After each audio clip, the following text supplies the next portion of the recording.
కాదు. అందువల్ల మోదీ అమిత్ షా ద్వయం ఏదో ఒక విధంగా దీన్ని దేశం మీద రుద్దాలి, తెచ్చిపెట్టాలి అని వాళ్ళు గట్టిగా భావిస్తున్నారు. ఇక్కడ ఒక విషయం సార్, రుద్దడంలో వీళ్ళకి ఏమైనా బెనిఫిట్ ఉంటుందా? 100%. ఆ ఇన్సైడ్ ఏంటి అసలు? అంటే ఒకటి, అసలు ఏకపక్షంగా దేశం అంతా ఒకటిగా ఉండాలి, అఖండ భారత్ సిద్ధాంతం ఒకటి. రెండవది అండి, గ్లోబలైజేషన్, సరళీకరణ ఇదంతా వచ్చిన తర్వాత దేశం అంతా ఒకటే మార్కెట్గా ఉండాలి, ఒకటే నిర్ణయం జరగాలి పైనుంచి కింది వరకు. రాష్ట్రాలకు అటానమీ అంటే స్వయం ప్రతిపత్తి, స్వయం పాలన ఉంది మనకు. అంటే మన విద్య, ఉమ్మడి జాబితా, రాష్ట్రాల జాబితా, కేంద్ర జాబితా, ఉమ్మడి జాబితా ఇవన్నీ ఉన్నాయి. ఇప్పుడు అంతకంతకు మోదీ వచ్చిన తర్వాత వాటిని తగ్గిస్తూ వచ్చారు. ఉదాహరణకు నోట్ల రద్దు ఉంది, ఏ ముఖ్యమంత్రితో ఆయన చర్చించలేదు. ప్రతి రాష్ట్రం దానికి గురవుతుంది కదా. ఇప్పుడు విద్యా విధానం ఉంది, వీళ్ళు కేంద్రం, రాష్ట్రము, ఉమ్మడి జాబితా ఉంది. ముందుగా కేంద్రం కనుక చేస్తే కేంద్రంగా అమల్లోకి వస్తుందని రాష్ట్రాలతో సంప్రదించకుండా చేసేస్తారు. అలాగే సెస్సులు వేస్తున్నారు. ఇప్పుడు ట్యాక్స్లో అయితే కానీ పంచుకోవాలి, ఆ పంపకంలో కూడా రాష్ట్రాలకు తక్కువగా వస్తుంది. కానీ సెస్ చేస్తే సెస్ కేంద్రానికే పోతుంది. రేపు మొత్తం సెస్సులే వేసుకున్నారనుకోండి, పన్నులు అలాగే ఉంచి ఏం జరుగుతుంది? కాదు, 1 నేషన్ 1 ఎలక్షన్ అన్నది అసలు ఇందులో పాజిటివ్ లేదు సార్, అంతా నెగిటివే ఉందనా? అసలు ఏంటని అసలు అందరం కలిసి ఉండడమే. ఇప్పుడు వింధ్య, హిమాచల, యమునా, గంగా అన్నట్టే పంజాబ్, సింధు, గుజరాత్, మరాఠా, ద్రావిడ, ఉత్కల, వంగ ఇవన్నీ కలిస్తే భారతదేశం. ఇవన్నీ ఏమవుతాయి చెప్పండి? 1 నేషన్ 1 నేషన్ 1 నేషన్ మీరు అన్నప్పుడు ఎందుకు అన్ని పాడారు? మన జాతీయ గీతంలో ఎందుకు పంజాబ్, సింధు, గుజరాత్, మరాఠా, ద్రావిడ, ఉత్కల, వంగ అని రాష్ట్రాలు పెట్టుకున్నాం? ఈ రాష్ట్రాలన్నీ కలిస్తే భారతదేశం అండి. స్వాతంత్ర పోరాటం కూడా ఇప్పుడు ఉదాహరణకు ఎప్పుడు వచ్చింది? భారత స్వాతంత్ర పోరాటం ఉజ్వలమైంది ఎప్పుడు? వంగదేశాన్ని విభజించినప్పుడు అయింది, బెంగాల్ డివిజన్. అంటే ఒక రాష్ట్రంలో నుంచి వచ్చి అక్కడి నుంచి ఆంధ్రులు పొట్టి శ్రీరాములని, తమిళులు ఇంకొక సుబ్రహ్మణ్య భారతి అని, ఇట్లా వచ్చింది దేశంలో స్వాతంత్ర పోరాటం. స్వాతంత్ర సాధనే రాష్ట్రాల్లో చాలామంది దేశభక్తులు వీళ్ళందరూ వచ్చి రాష్ట్రాలు, వాటి సంస్కృతి, భాష.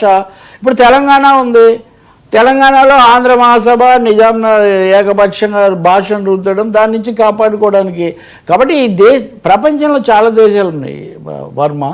బ్రిటిష్ వాళ్ళు అన్నారు కదా, మా కత్తి వల్ల మేము, with our power of sword మేము వీ హ్యావ్ యునైటెడ్ ఇండియా అన్నారు. దాన్ని మన దేశభక్తులు స్వాతంత్ర పోరాటం ఒప్పుకోలేదు. భాషా ప్రాతిపదిక మీదే ఉండాలని కాంగ్రెస్ కమిటీలు ముందే భాష మీద ఏర్పాటు చేశారు.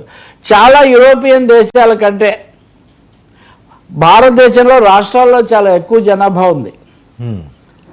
జైపాల్ రెడ్డి, ఇప్పుడు జ్యోతి బాసు, లేకపోతే రాష్ట్రాల్లో కొంతమంది నాయకులు, ఎన్టీ రామారావు, జైపాల్ రెడ్డి అనేవాడు.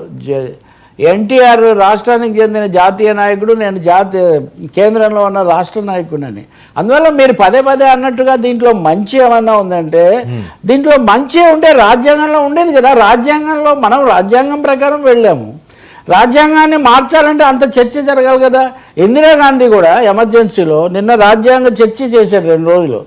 ఇందిరాగాంధీ ఎమర్జెన్సీ, ఆ విషయమే పదే పదే చెప్తున్నారు మోదీ గారు. కానీ అందరూ ఎమర్జెన్సీలో శాసనసభల పదవీ కాలాన్ని 6 ఏళ్లకు పొడిగించారు. ఆమె ఓడిపోగానే మళ్ళీ దాన్ని 5 ఏళ్లకు తగ్గించారు, ఉదాహరణకు ఇందాక మనం అనుకున్నట్టుగా. అందువల్ల దేశమంతా ఒక ఏకీకృత, కేంద్రీకృత, ఏకపక్ష పెత్తనం రుద్దడానికి తప్ప ఇది దేశం యొక్క వైవిధ్యానికి కానీ రాజ్యాంగ స్ఫూర్తికి కానీ అనుకూలం. అంటే సాధారణ మెజారిటీ తోటి ఇది అయ్యే అవకాశం ఉంది అన్నట్టుగా వస్తుంది బ్రేకింగ్. సాధారణ మెజార్టీ ఏది?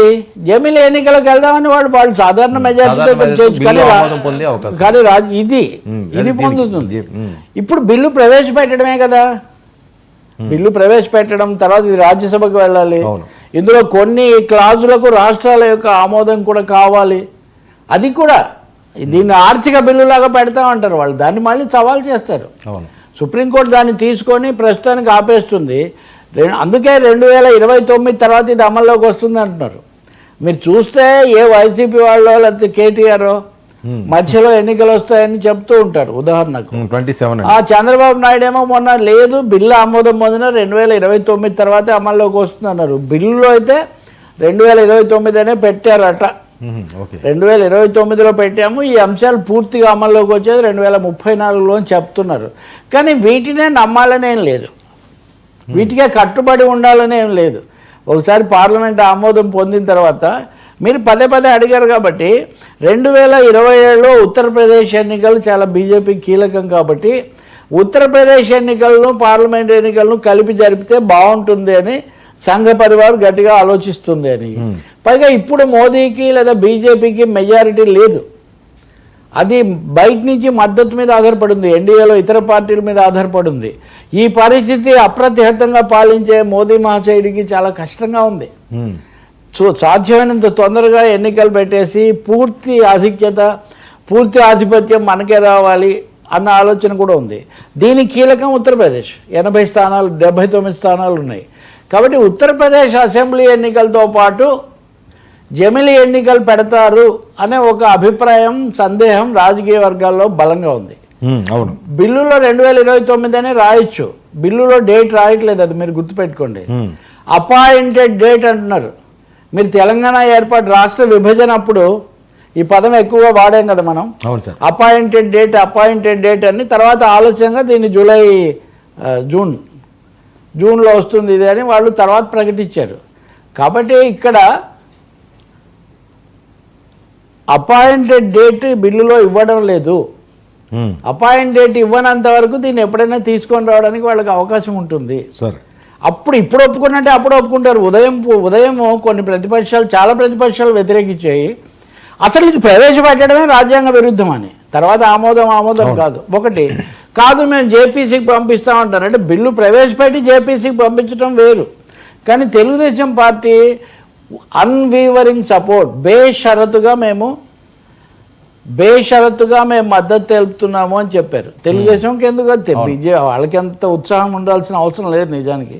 అది ప్రాంతీయ పార్టీ, ఫెడరలిజము ఏర్పడిందే అసలు అసలు కేంద్రం మిథ్య అన్నాడు ఎన్టీఆర్.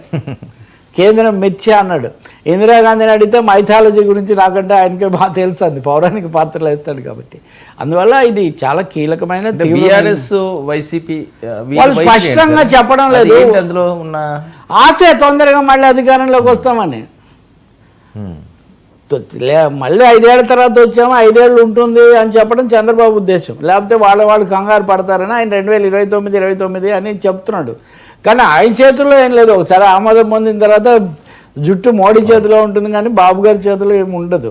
బాబు గారికి మోడీ గురించి ఏ ఒక్కరికంటే ఎక్కువగా తెలుసు చంద్రబాబుకు. ఇంకా మీరు అన్న జగన్ విషయం వస్తారా, జగన్ గెలిచి అప్పటి నుంచి వచ్చేస్తాయి ఎన్నికలు 2027. మొన్న విజయసాయి రెడ్డి అయితే 2027 ఎన్నికల్లో మేము తప్పకుండా గెలుస్తామని చెప్తున్నాడు. అసలు 2027 ఎన్నికలు ఉన్నాయని ఎంపీలు మద్దతు సార్ ప్రవేశపెట్టడానికి. అనుకూలంగా ఓటు వేసిన 269 మంది ఎంపీలు, వ్యతిరేకంగా ఓటు వేసిన 198 మంది ఎంపీలు. వీళ్ళకు ఉన్నారు కదా. లోక్సభ వాయిదా పడింది, ఆమోదం పొందిందట, సభలో ప్రవేశపెట్టింది. మెజారిటీ ఉంది కదా, సభలో పెట్టడానికి మెజారిటీ. అందులో మళ్ళీ బిల్లులో సారాంశం క్లాస్ బై క్లాసు మళ్ళీ. దీనికి మద్దతు లభించినప్పుడు రేపు దీన్ని పాస్ చేయించుకోవడానికి మద్దతు లభించదా?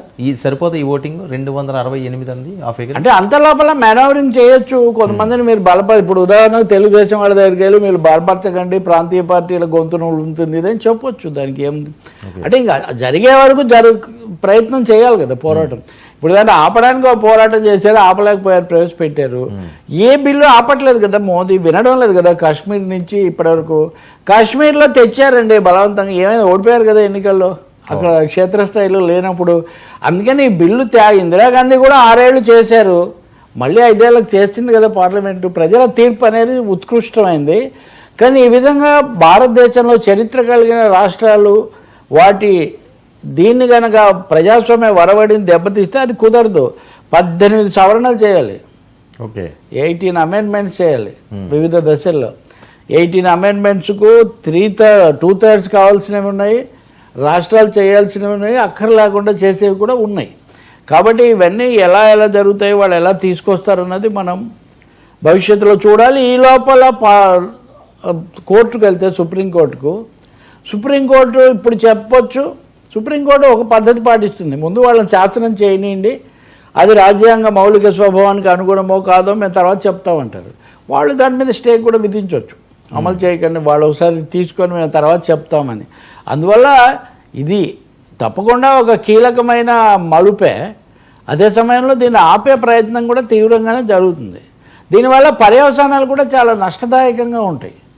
అంటే ఇప్పుడు మీరు ఏంటండి, మీ ద్వారా చర్చ జరగాలి, అది రూలు. అది కాకుండా వేరే చర్చించవచ్చు అది ఇదని మీరు పెడితే ఎట్లా ఉంటుంది? ఇప్పుడు ప్రజలు ఎన్నుకున్న వాళ్ళు పాలించాలి అనేది రూలు. ప్రజలు ఎన్నుకున్న వాళ్ళ సభాకాలం అయిపోయినా కానీ కృత్రిమంగా దాన్ని ఏదో మేము చేస్తాము అంటే దానివల్ల ప్రజాస్వామ్య ప్రాతినిధ్య స్వభావం, representative character, elected representatives character అది కాస్త దెబ్బతినిపోతుంది. అదే ఇక్కడ ఉన్న అతిపెద్ద సమస్య. పైగా ఇంకోటి, ఇందాక నేను అన్నట్టుగా ఇప్పుడు చాలా ఇళ్లలో అంతే కదా, పెద్దవాళ్ళకి కాకుండా చిన్నవాళ్ళకి పెళ్లి కాకూడదని, లేదా అమ్మాయిలు ఆడపిల్లలకు కాకుండా అబ్బాయి చేస్తుంటారు. అట్లాగే ఇప్పుడు కేంద్రంలో వచ్చిందని రాష్ట్రంలో రద్దయిందని కేంద్రంలో వీటి ప్రభావాలు పడి ఇప్పుడు కాశ్మీర్లో 8 ఏళ్ల నుంచి ఎన్నికలు లేవు, కానీ మిగిలిన దేశం మామూలుగానే నడిచింది కదా. ఎందుకని? పెద్ద దేశం కాబట్టి.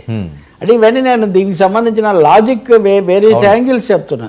జనాలు అంతగా ఆలోచించకుండా జమిలీ ఏదో పెట్టేస్తే మంచిదే కదా, ఒకేసారి అయిపోతుంది కదా. వాళ్ళు చెప్పేది ఏంటంటే అభివృద్ధి కుంటుపడుతుందంట.